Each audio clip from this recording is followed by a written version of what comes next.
అయోధ్య ఐక్యవేదిక ఆధ్వర్యంలో కడప నగరంలో శ్రీరామ మహాశోభాయాత్ర ఘనంగా ప్రారంభమైంది.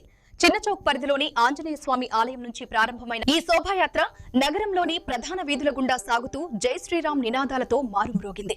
కేరళ మంగళ వాయిద్యాలు, డ్రోన్ హనుమాన్ ప్రదర్శన, కర్రసాము, తప్పెటగుండ్లు, చెక్క భజన వంటి కళా ప్రదర్శనలు భక్తులను విశేషంగా ఆకట్టుకున్నాయి. శోభాయాత్రను తిలకించేందుకు నగర ప్రజలు పెద్ద సంఖ్యలో తరలివచ్చారు. ఎలాంటి అవాంఛనీయ సంఘటనలు జరగకుండా పోలీసులు భారీ బందోబస్తు ఏర్పాటు చేసి శాంతియుతంగా కార్యక్రమం జరిగేలా పర్యవేక్షిస్తున్నారు.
మహావిష్ణు ఆక్రోశించనయా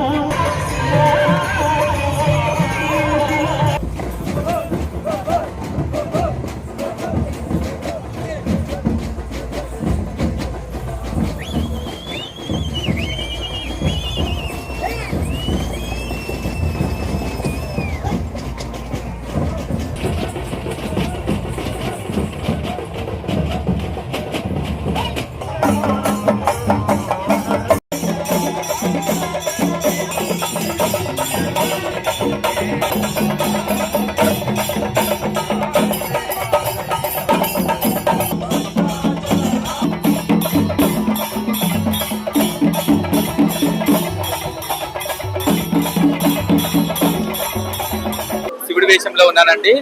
నేను వరంగల్కి వచ్చాను. ఈ శోభయాత్రలో పాల్గొని నాకు ఒక గొప్ప పుణ్యంగా భావిస్తున్నాను. అందులో శివుడి గెటప్ లో ఇక్కడ ఉన్నటువంటి ప్రజలందరినీ మంత్రముగ్ధం చేస్తూ మన హిందుత్వం వైపు నడిపిస్తూ చాలా సంతోషంగా ఉంది. ఇలాంటి ప్రోగ్రామ్స్ ఇది నేను 3వ సారి రావడము చాలా బాగుంది. చాలా సంతోషంగా ఉంది. ఇట్లాంటి అవకాశాలు మళ్ళీ రావాలని కోరుకుంటున్నాం. అది గుంటూరు దగ్గర విలేజ్ పక్కన మాలాంటి కళాకారులు చాలా గౌరవించండి. ఇట్లాంటి శోభాయాత్ర శ్రీరాముడు ఎందుకంటే ఇప్పుడు ఎట్లా ఉన్న జనరేషన్ అంటే ఎవరికి చిన్నపిల్లలకి పెద్దలకి అందరూ నేర్పాలి ఇట్లాంటి రామాయణం. అందుకని నేర్పాలి రామాయణం. చిన్నపిల్లలు ఇక్కడి నుంచే చెప్పాల్సింది. మా గురువు గారు చిన్నగంజం నుంచి వచ్చాం మేమందరం. మాది మైదుకూరు శ్రీ ఉమామేశ్వరి ఈవెంట్. మేము శోభయాత్ర కడపలో జరిగినటువంటి శోభయాత్రలో పాల్పంచులకు చాలా సంతోషంగా ఉంది. మాది మైదుకూరు నుంచి వచ్చాము. శ్రీరాముని వేషాలతో ఈరోజు అంగరంగ వైభవంగా శోభయాత్రలో పాల్గొన్నందుకు చాలా సంతోషంగా ఉంది. Thank you.